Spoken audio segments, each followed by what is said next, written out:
मेरे प्यारे बुजुर्गों, माताओं और बहनें और भाइयों को मेरा प्यार भरा नमस्कार, राम राम, सत श्री अकाल। जब हम छोटे बच्चे होते थे तो स्कूल में हमें हमेशा इतिहास में यही पढ़ाया जाता था कि हमारा देश कभी ना कभी किसी न किसी का गुलाम रहा है, कभी मुगलों का तो कभी ब्रिटिश सरकार का, ईस्ट इंडिया कंपनी। उन्होंने हमेशा ही इस देश पे राज किया है और उस दौरान भी उनसे आजादी के लिए हजारों आंदोलन हुए हैं, जिनमें हमने काफी हद तक सफलता पाई। और ये आंदोलन एक दिन का, एक साल का नहीं था, सालों साल चले हैं। उसके बाद ही हमें यह आजादी मिली है। और ईस्ट इंडिया कंपनी का हमेशा ही एक था कि विभाजित करो और दबाओ और उसको फिर राज करो, और यही आज हमारे सरकार की नीति अपना रही है, दमन करो और राज करो। उसी प्रकार जैसे पहले नोटबंदी आई, फिर सीएए लागू किया, अपनी जनता ने सब कुछ मान लिया, आराम से मानकर मोदी के पीछे पीछे चले। लेकिन अब ये जो 3 काले कानून मोदी सरकार लेकर आई है, इसका हम तहे दिल से विरोध करते हैं, क्योंकि अब हमें पता चल चुका है कि ये कानून हमारे सहयोग में नहीं है बल्कि हमारे खिलाफ है। ये हमारे जड़ें काटने के लिए लाए गए हैं। ये सिर्फ मोदी सरकार ने अपने उद्योगपतियों के लिए और अपनी जेब भरने के लिए ही ये काले कानून पेश किए हैं। जैसे कि अब किसान का इन्होंने कॉन्ट्रैक्ट फार्मिंग कर दी है, इसमें भंडारण की क्षमता उद्योगपतियों के लिए बना दी गई है, तो इन्होंने जो छापा मारने वाली एजेंसी थी उनके हाथ काट दिए, क्योंकि उसमें इन्होंने खुले छूट दे दी है कि आप कितना ही भंडारण की क्षमता रख सकते हो। और उसी प्रकार ये कह रहे हैं कि किसान जो है वो अपनी फसल कहीं भी बेच सकता है। वो तो हम पहले भी अपनी बेचते थे, चाहे किसान अपने मन से गांव के कोई बनिया को बेचता था, कोई छोटे व्यापारी को बेचता था या कोई आड़तिये को बेचता था, और किसी भी मंडी में जाके बेच सकता था। ये पहले भी कानून थे। अब इसमें क्या नया वो लेकर आए हैं, अभी तक ये बात नहीं समझ में आई कि वो कहीं भी बेच सकते हैं। और ये सोचने वाली बात है कि हरियाणा का एक छोटा सा किसान जिसकी 5 एकड़ की फसल है, वो बम्बई की मंडी में जाके कैसे बेच सकता है। ये सोचने वाली बहुत बड़ी बात है, जिसमें कितनी बार वार्ता हो चुकी है सरकार के साथ, और सरकार ये कह रही है कि आप आओ, हमें दिक्कत बताओ। जैसे कल तोमर जी बोल रहे थे कि इन कृषि कानूनों में काला क्या है।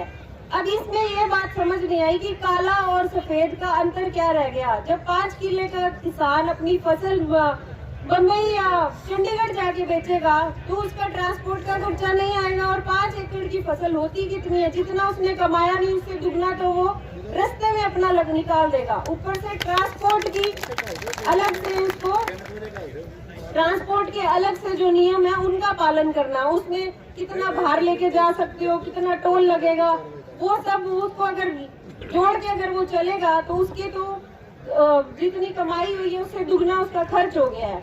दूसरी बात, मोदी सरकार कह रही है कि हम लोग आड़तियों को वो लोग बिचौलिए का नाम दे रहे हैं। जैसे कि बिचौलिए कोई जो खाना पूर्ति वाले जो लोग होते हैं, जो खाने बीच में खाने का काम करते हैं। लेकिन शायद मोदी सरकार को ये नहीं पता कि किसान का बिचौलिया एक छोटा मिनी बैंक या एटीएम कह सकते हैं हम, हमारे लिए वो है। चाहे वो 5 किले का किसान हो, 30 बीघे का हो या 100 किले वाला किसान हो, वो झट से उसको कभी भी जरूरत पड़ती है तो वो जाके अपना सीधा पैसा मांगता है आड़तिये से, चाहे उसकी उतनी कमाई हो या ना हो। लेकिन आड़तिया जो है बिना पूछे, बिना कुछ कागज पत्र देखे उसको झट से वो पैसा उपलब्ध करवाता है, और कहते हैं कि वो सरकार कहती है कि लोन तो आपको बैंक भी दे रहा है। जैसे किसान आड़तिया आपका ब्याज लगाता है, तो क्या बैंक पूछने वाली बात है कि बैंक क्या हमें फ्री में लोन देता है? बैंक को भी तो हम ब्याज भुगत रहे हैं, बैंक को भी तो हम अपना ब्याज देते हैं उस पैसे का। और बैंक से लोन लेने के लिए 20 टाइप के तो कागज चाहिए होते हैं, ये लो, इसकी गारंटर दो, ये लो, वो दो। आड़तिया कभी भी हमसे गारंटी नहीं मांगता है, उसको झट से पैसे देने होते हैं, वो देता है और हम अपना काम निकालते हैं उससे। दूसरी चीज ये है कि जो 26 जनवरी को घटना घटी उसमें सरकार का पूरा भागीदारी थी। सरकार ये कहती है कि लाल किले पे झंडा फहराया गया, तो जब तिरंगा है, वो तिरंगा किसका झंडा है, किसका प्रतीक है? भारत का। भारत किससे बना? हम लोगों से।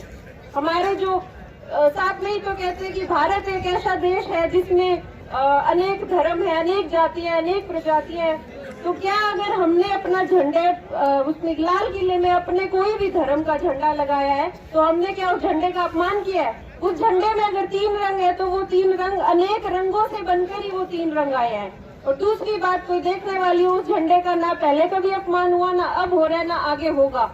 उसके नीचे वो झंडे लगे गए थे।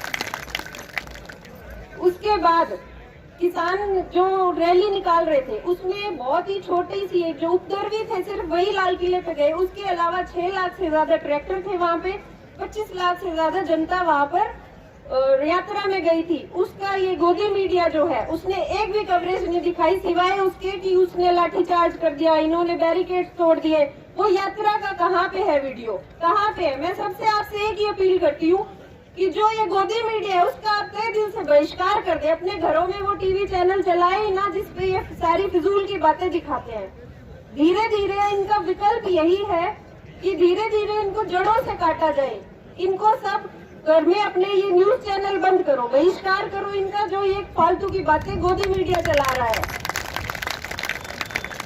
दूसरी बात, अपने घर घर में, अपने कस्बों में, अपनी गली में, अपने गांव में सब इस चीज का प्रचार करें कि जो बैठे हैं किसान, वो गलत नहीं है, वो गलत बिल्कुल भी नहीं है, क्योंकि हम अपने हकों के लिए बैठे हैं। और जो इस बात का विद्रोह करता है कि नहीं आप गलत हो, तो उससे आप पूछो, उसको जागरूक करो कि गलत कैसे है।